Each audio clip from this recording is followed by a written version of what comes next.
America और चीन के रिश्ते पिछले कई सालों से तल्ख चल रहे हैं। सिर्फ मुद्दे बदलते हैं, लेकिन विवाद और दूरियां बढ़ती जाती हैं। फिर चाहे साउथ चाइना सी पर बात हो या बात हो ताइवान मुद्दे पर, अमेरिका और चीन हमेशा आमने सामने रहते हैं। अब उस टकराव के बीच अमेरिका और चीनी सेना के बीच एक अहम बातचीत हुई। जो बाइडेन के राष्ट्रपति बनने के बाद ये पहली ऐसी वार्ता है।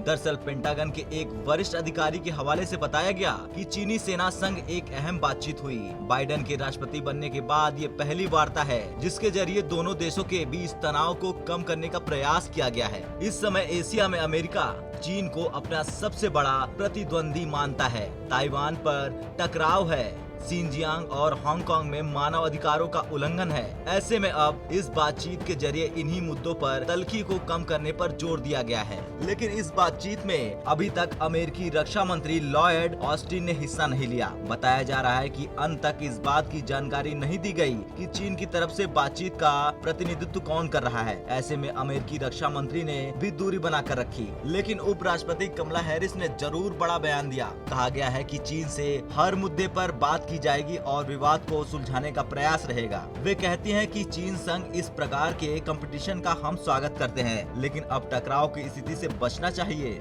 लेकिन साउथ चाइना सी को लेकर हम चीन के सामने अपनी चिंताएं व्यक्त करते रहेंगे।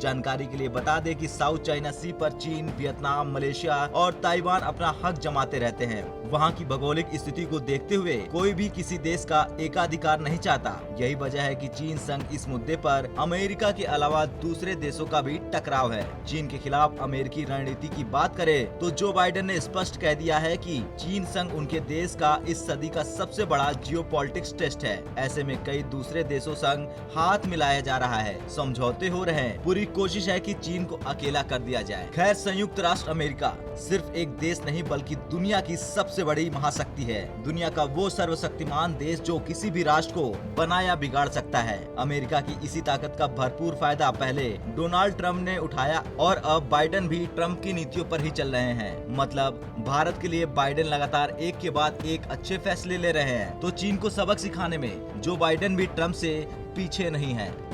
ब्यूरो रिपोर्ट, भारत तक।